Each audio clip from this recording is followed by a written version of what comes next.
I'm Dan Rundy. I'm a Senior Vice President here at CSIS. I'm so pleased to have the Minister of the Economy of Brazil, Dr. Paulo Guedes. Brazil is one of the most important countries in the world. Unfortunately, I think the United States overlooks the importance of Brazil. If we want to solve the food crisis, we need Brazil. We want to solve the challenges around energy, whether it's clean energy or traditional energy, we're going to need Brazil. It's an enormous country with enormous potential. It's already a country with a great future, and it's with a really interesting present. I think there's a really interesting story to tell, and I think the minister is going to share some things that we haven't heard before in this conversation. And so I really appreciate him taking time out of his busy schedule. He's here for the spring meetings of the bank and fund. And so, Minister, tell us a little bit, how has Brazil weathered the COVID-19 pandemic? I think uniquely, I think it's done better than almost any other country in the world. Well, the numbers show that we had a very efficient response economically, and we fully vaccinated 98% of the population. So sorry, 98% of the population of Brazil is vaccinated? Fully vaccinated, 2 doses, and 40% already with the 3rd doses. So wow. COVID is practically gone. The health minister just declared the pandemic became an epidemic. And yeah, it's like other. It's like the flu or yes, something else. Yes. So Brazil bounced back very strongly from the first shock. Our expenditures went from 19% of GDP to 26.5%, but they bounced back to 18.7%. So we are spending less now than the year before COVID. It's amazing. Unemployment went from 12% to 14.5%, is back to 11.1%. So it's lower now than when COVID came. We fully protected 68 million Brazilians. We digitalized every one of them, and we transferred income, $120 a month for 2 years in a row. So using digital payments, Digital like a social safety net, digitally, yes. You're right, it's just supporting them through a digital social safety net. Yes, and Brazil, in the ranking of the World Bank, Brazil is #1 digital government in Americas, ahead of the US and Canada, and #7 in the world. So e-government, you're the #7 in the world, and ahead of the United States and Canada. Ahead of the US and Canada, exactly because we, during the pandemic, we really went digital. And Brazil was already, we elected our president through social networks. So Brazil is the 4th largest digital market in the world. And this thing, the pandemic kind of accelerated this jump into the digital age in Brazil. Minister, I 100% agree with you. I think everywhere in the world there's been more e-government, digital payments, e-commerce, and distance learning in the last 102 weeks than in the last 102 years. And so you're an example of that. And we preserved 11 million jobs through digital transfers to the companies. Instead of firing someone, just phone us. You reduce the labor shift by half. Instead of 8 hours work, 4 hours work, we pay the other half of the wage. So we preserved 11 million jobs in the formal market. We assist the most vulnerable ones. We bounced back. We dropped less and came back faster than many emerging economies. The IMF went to Brazil 2 years ago when pandemics hit Brazil in 2020. They forecast a drop of almost 10% of GDP. And they said advanced economies would go down 4%. Well, UK went down 9.7%. Italy went down more than 8%. France more than 7%. Germany 5.6%. Japan 4.5%, and Brazil 3.9%. Wow. We dropped less.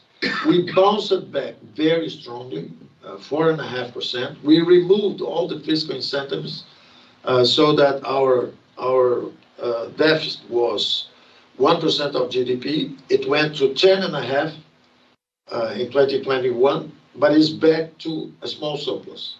So we removed all the fiscal stimulus, all the monetary stimulus. We are quite ahead of the curve. Federal Reserve is behind the curve. European Central Bank is behind the curve. And Brazil is already with a very high interest rates, and we probably will get out of inflation faster than the advanced economies. It's incredible. This is not a story that's getting out. No. So I think it's important that we have this conversation. I wanna talk about several things. I've been a big proponent of having Brazil join the OECD. Matthias Cormann, who I think is an excellent leader of the OECD. Wonderful. A wonderful leader. And I was a big proponent of him becoming the leader of the OECD. I, in essence, largely helped support his campaign. Congratulations. Thank you, sir. Congratulations. Muito obrigado. It's a great secretary. Great general De secretary. nada. So Wonderful. he's really excellent. Yes. But Minister, I also believe, and I have said for several years now, that the United States and other OECD countries should support Brazil join the OECD. OECD has made an open invitation to Peru, Argentina, and Brazil to join the OECD. Could you talk about, make the case for why Brazil should join the OECD and what are the benefits to Brazil? The time is now. You are perfectly correct in your assessment, in your judgment of the situation. I've been with Matthias Cormann 2 weeks ago. That's why I'm so enthusiastic about it, because he understood, as a matter of fact, he understood quite earlier. 1 year ago, he was already anticipating the importance of bringing Brazil, India, Indonesia, all these guys that are preserving their natural resources, but didn't have an incentive to join the environmental agenda. So we were talking about how to build a three-pillar system, rewarding environmental services, at the same time stimulating innovation to go to a low-carbon economy, the transition to a low-carbon economy, and at the same time taxing pollution. So this three-pillar system that Matthias Cormann is heading at the OECD, the perfect timing is now, because they understood that Brazil is a key player for food security and for energy security of Europe. So we had a meeting there. They understood that the time is now for a session to OECD, and at the time to close the deal of Mercosur with the European Union. This was paralyzed since the Doha round 20 years ago. And then Brazil, as soon as President Bolsonaro took office, we went to Argentinians. We closed a Mercosur deal as a platform to close the European Union agreement with the Mercosur. And the time is now. Matthias Cormann and the ambassadors of the area, of the OECD member countries. Members, we talked to all of them. They understood that since Brazil is a key player, not only on the environmental agenda, but also on food security and energy security, the time is now for both agreements. One, Mercosur with European Union. Two, accession of Brazil to OECD, because then the tax will converge. There'll be a convergence on tax Convergence rates. on taxes, convergence on regulatory frameworks, so that we can receive investments from all the double tax agreements that we have to assess. So the Secretary Pascal, in charge of the fiscal and tax policies of the OECD, 1 week after our meetings in Europe, he went to Brazil. We are working very closely together, and we have news, interesting news that you probably are not informed about, because politics is kind of, as Brazilian democracy is very noisy.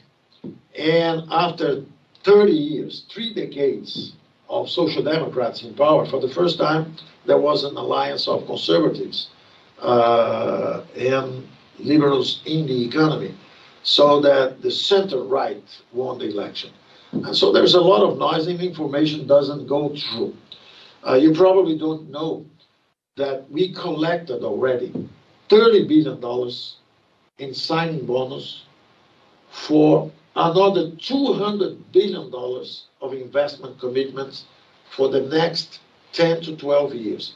and gas, oil, sanitation, 5G telecommunications, electricity, cabotage. So foreign companies of all over the world are showing up systematically. Every 1 or 2 weeks, we are selling something.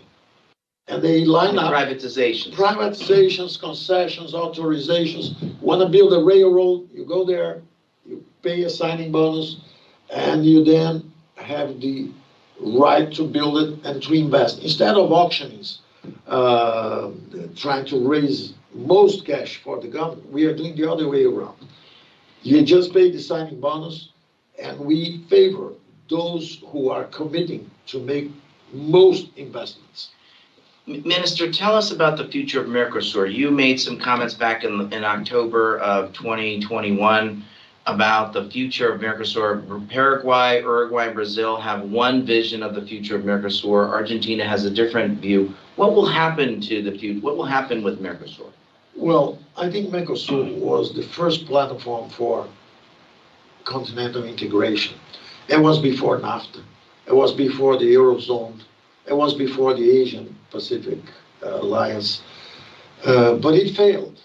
It failed because we were trading, at the beginning of our government, we were trading 1/3 of what we used to trade with Argentina and the other partners of Mercosur 4 decades ago when we launched Mercosur. So as a ratio of GDP, we were trading less today than when we launched Mercosur, which means that the platform did not work. So we went back to the Argentinians, to Uruguayans and Paraguayans and said, either this thing is to launch us for a continental integration and agreements with European unity, United States, European Free Trade Area, either we integrate or it is of no use for us, the platform. So there was an agreement that we should go in this direction. That's why we subscribed the European Union agreement with Mercosur. We are still waiting for the decision. I think the time is now. I think the Europeans now understand the important and decisive role of the region for food security and energy security. And so I think we'll have news very soon.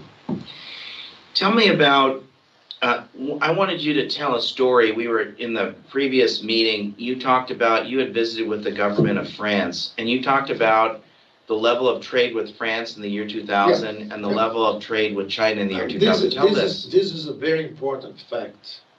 The growth axis of the world is changing.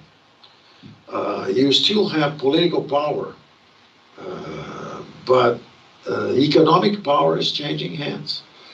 The emerging seven is BRICS, Brazil, Russia, India, South Africa, China. And China. Emerging seven is these 5 countries of BRICS plus Indonesia and Mexico. So the 7 largest economies of the emerging group. So the GDP of emerging 7 is larger than the GDP of G7. It's amazing. So if you take the 7 largest advanced economies, their GDP is lower than the GDP of the emerging 7. So I was talking to the French and telling them, listen, year 2000, we used to trade less than $2 billion with France, less than $2 billion with China. 20 years later, 22 years later, now we are trading $120 billion with China and only $7 billion with France. So in the year 2000, both were at $2 billion. Now it's $7 billion with France, and now it's $120 billion, 60 times greater. That's it. Which means that it's shocking. It's shocking, and it means that if we don't do something now, which is exactly the European Union and Mercosur agreement, which is exactly to move Brazil to a session on OECD, we are drifting in the other direction. We are being pulled by other directions. You have other options. We have other options. So we are selling more to the Middle East, to Southeast Asia, to China, than we used to Belgium, to France. And it is a very sad story because what happens, demographics is not favorable to Europe. Demographically, the continent is shrinking. So it is of interest of the big companies in Europe to invest looking for new markets. You have 200 million consumers in Brazil. So the CAC 100, the 40 most important companies in France, they're making a lot of money in Brazil, a lot of profits in Brazil. They're investing down there. So European companies in general, the Spanish, the French, the Germans, they're investing in Brazil. And the governments did not understand that they have to accelerate this integration move. Let me change subjects, Minister. Russia invaded Ukraine. What has been your government's position on that?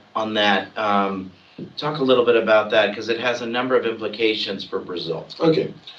Well, from a geopolitical viewpoint, what happened? Brazil condemned the invasion of Ukraine by Russia. Your president visited Putin in February. The president was visiting Putin, and the timing was not proper. But the fact is that Brazil, in the Security Council of the United Nations, voted condemning Russia twice. And then in the General Assembly vote, Brazil again voted for the third time condemning the invasion of Ukraine by Russia. So geopolitically, Brazil said a very sound and clear, loud and clear, no to the war and to invasion. If there are sanctions imposed, will Brazil follow sanctions? Then let's go to the sanctions. There would be no sanctions without the war. So sanctions are kind of a civilized response to the war. This is how it is politically. But the Constitution of Brazil prevents sanctions except those that the international community, through the United Nations, endorses or supports. So what happens? Brazil is in a very complex situation, which is we Brazilians consider war in the 21st century an absurd, a violence.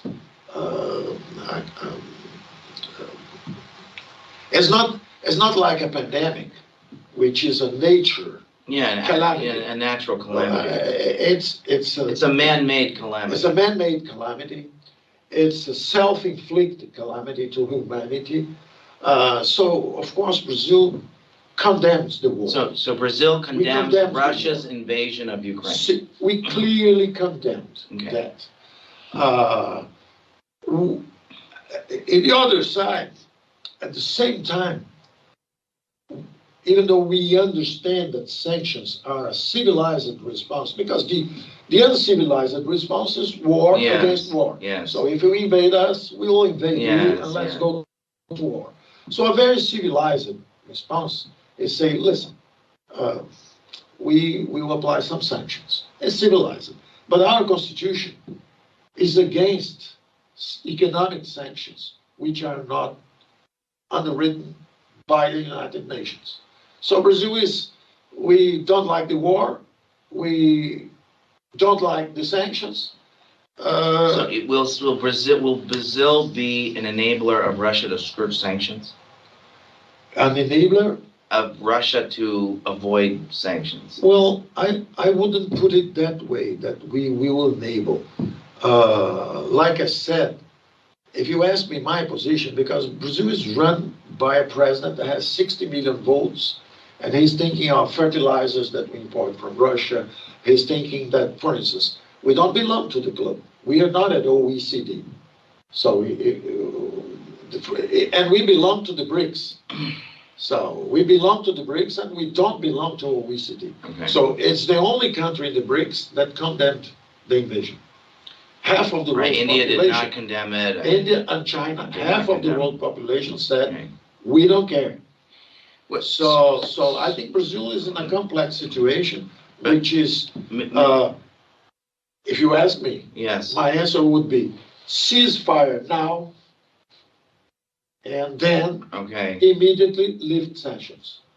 Okay. So, Minister, you got received a letter from our Secretary of the Treasury asking for Brazil's support to, in essence, kick Russia out of the IMF and the World Bank. What is Brazil's position on this issue? Our position is against the war, number one.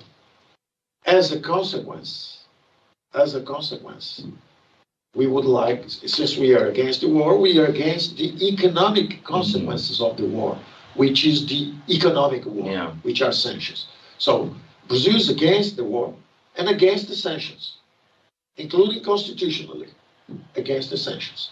So we would vote for ceasefire immediately and lift sanctions. It is a very complex situation. What about the IMF? Kick them out of the IMF, kick them out of the multilateral the World Bank or the World Bank and so on. Well, same thing. By the statutes, by the rules, rule of law Yeah. and institutions, you cannot just You can't just remove kick a them member. out. You can't get them out. So instead of just cutting off the bridges, destroying the bridges, it is my personal viewpoint. It is personal. If you ask, what about Brazil in the IMF? Well, we support the rules of the IMF. And the rules say you can't keep them out. So we should talk about them. And we should the only reason why we should preserve the bridge is to convince them to cease fire. So if you kick them out, you are kind of stimulating the economic war. So this was the way we behaved previously. When after the war, After World War II. We began, we were very constructive and building bridges and loans and Marshall Plan to rebuild Europe. After the World War I. World War I. Yeah, as a matter of fact, we began escalating during the Great Depression. Tariffs and protectionism, and it didn't work well. So, well, I think you'll find that there's very, very clear about the answer. Would you vote for expelling them from OECD, from the World Bank and IMF? Bank? Not expelling them, but why should they belong if they stay at war? So the question we should ask them is, listen, if you don't respect the institutions, if you don't behave properly, because we condemn the war and the invasion, why should you stay? We cannot remove you, but why should you stay if you don't behave properly? Yes. Well, I think you're going to find that there's very strong views here in Washington about this, and I think it'll be interesting to see the response you get to that position. Food and energy. You're a major exporter of food and a major exporter of traditional energy and clean energy. How does Russia's invasion of Ukraine, there's huge disruptions in the energy markets, huge disruptions in food markets. There's been increasing interest in clean energy, including the need for minerals to enable the carbon transition. How does these changes in the disruption, including Russia's invasion of Ukraine, but the supply chain disruption, how is Brazil thinking about the food market, and how is Brazil thinking about energy markets? Well, Brazil has been recognized as an emerging power on the food. No question. We are exporting all over the world. You're a global food power. Yes. No question. Not an emerging one, if I may, Minister. Yes. I would say you're an emerged global food power. The interesting thing now, as a side effect of this war, is that they discovered that Brazil is also an energy power. Because what happens? 65% of our energy matrix is clean energy, is hydroelectric. Really? 10% more is wind, and 5% is solar. So Brazil has practically 80% of clean energy. Is your energy production clean? Is really a low carbon energy producer. And then comes oil and fossils with 10%. Fossil fuels, yeah. Yes, fossil fuels. This is 10%. Natural gas, which is a transition fuel. So Brazil is very well positioned to face the crisis because we have an enormous variety. The Germans are renewing the nuclear programs with us. Instead of working with Russia or others, they're working with you. Yes. So we are beginning several of these alternatives where biofuel, nuclear, wind. For instance, our president is talking about building power of 50 Itaipus. Itaipu is the largest hydroelectric. Build 50 more. With wind. Really? One Itaipu is 10% of Brazil consumption. Wow. 10%. So our president, talking to the specialists, is talking about building up to the equivalent of 50 Itaipus of wind power to export electricity. I'll be very moderate. I'll say only 10. Okay. Only 10. Only 10 is doubling our capacity. That's the ability that would allow you this to. Could be done in 5 years. And you could export that electricity. And that we call it the green hydrogen, which is considered the energy of the future in liquid form. You could export it like oil. Like LNG. Like LNG. So okay, Minister, I think my view is it is in the U.S. interest for Brazil to join the OECD. I would argue that for those who have challenges with your government, the OECD process is a way of having a structured, civilized negotiation with your government. That is perfect. To engage on a wide variety of issues. Tax, investments, digital, environment. Correct. Everything. So if you wanted to have a structured engagement with Brazil, the way to do it would be through the OECD process. I'm 100% on board with that. Yeah. Okay.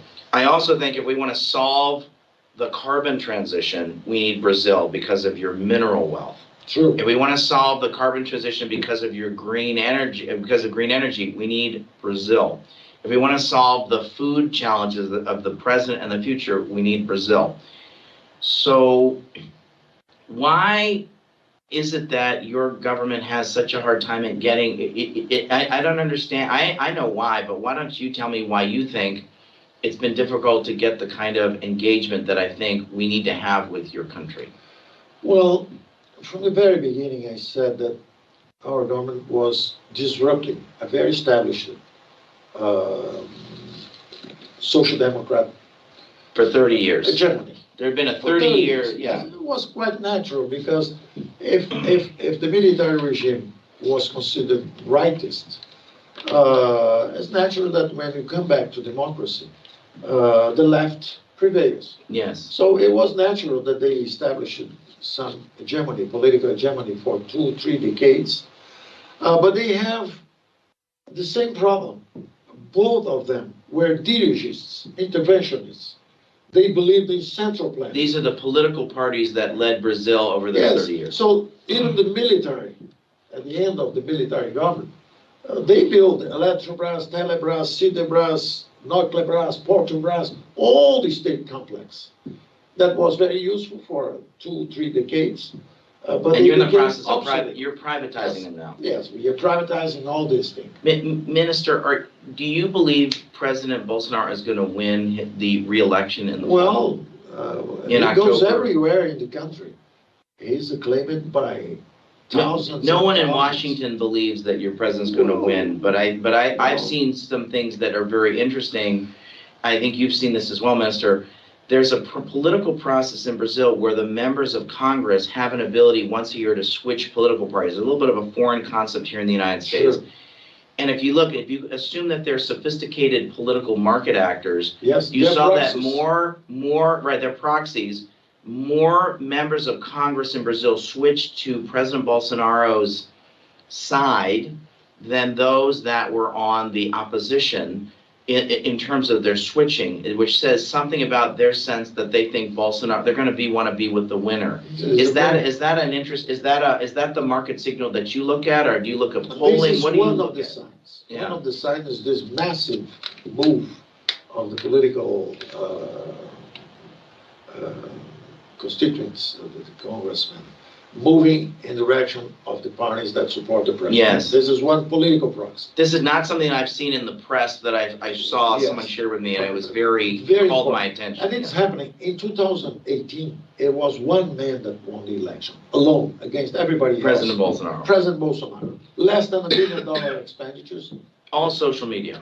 All social media. He won alone. He spent less than $1 million. Less than $1 million. Yeah. So I was there, I talked to them, friends of mine, entrepreneurs offering money. He said, no, ask them to build signs in the roads, just post things in favor of me. But I don't want to have close relations with anyone because we'll be disrupting the establishment. So I don't have, I don't want to owe businessmen favors. Well, this was 2018. 2020, local elections all over the country. All political parties of the center and the right won the local elections. And all the left parties lost power. So some PT lost more than 1,000 mayors. Wow. PMDB, the other leftist party, lost 700 mayors. The other PSDB lost 300 mayors. So they lost a lot of power in the elections.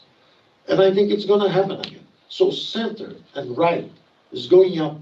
Conservatives and what we call, it's not the typical liberal American, it's liberal in the European liberal sense. European liberal sense. The guys who like Republicans. Who are in favor of free markets. So this political wind is going higher.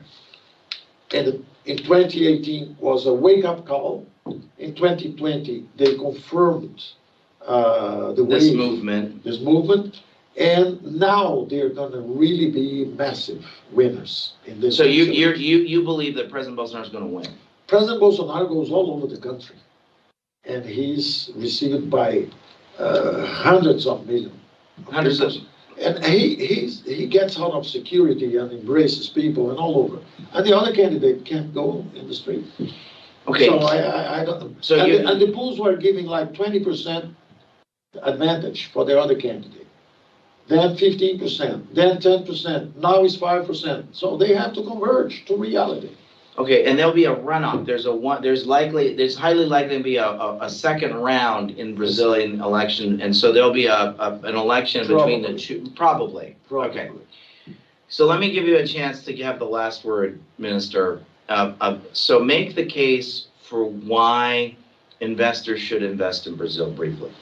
Well, Brazil is really in transition from a state-driven economy, like I said, for the last two military governments, and then for 30 years with the Social Democrats, they've been, the military and the civilians, all of them have been raising corporate tax for 40 years, 4 decades, raising taxes, closing the economy, the excess of intervention of the government, corrupted the political system and stagnated the economy. So we are going in the other direction. We are reducing taxes, opening the economy, integrating it to the global economy, making concessions, auctions, privatizing, decentralizing, enforcing a federal system instead of centrally planned economy.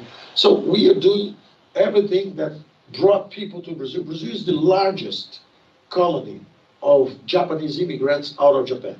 How many Japanese live in 500,000? Much more. Several million. Some millions of descendants. Really? Yes. You have the largest colony of Japanese out of Japan. In Brazil. The second largest colony of Italians. So the second largest descendants of Italians outside of Italy live in Brazil. The third largest colony of Germans out of Germany. Wow. more Lebanese in Brazil than in Lebanon. Really? So Brazil used to bring people from all over the world. Brazil used You're to a melting pot. You're a nation of It's migrants. a melting pot, nation of migrants, and where people really culturally, they mixed up. Really culturally, they mixed up. It's the only country in the world where Muslims and Jewish, when you interview them and say, did you ever fight with that guy? He said, only on soccer games.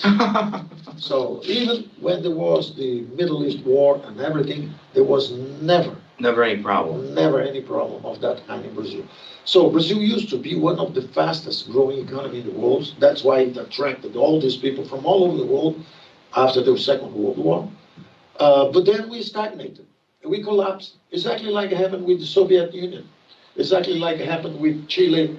Exactly like it happened with Cuba. Under Allende. Under Allende, Yeah. Cuba. And now, well, you're seeing Argentina going the wrong way. We call it the road to misery. The road to misery. Venezuela is already there. Hayek called it the road to serfdom. That's perfect. Our program is called the road of misery, the road of prosperity. Exactly crossing two things. Yeah. Prosperity through competition, Ludwig Erhard, Yeah. the liberal that rebuilt Germany, and the road to serfdom of Hayek. So we got the road to prosperity. This is our business program. Minister, I really appreciate you taking the time to be with us. I think this was very informative. Thank you for being so generous with your time. It was a pleasure, Daniel. It's a privilege, Minister. Thank you so We'll much. be together many times. Thank you. Muito obrigado. Obrigado. Okay. Eric?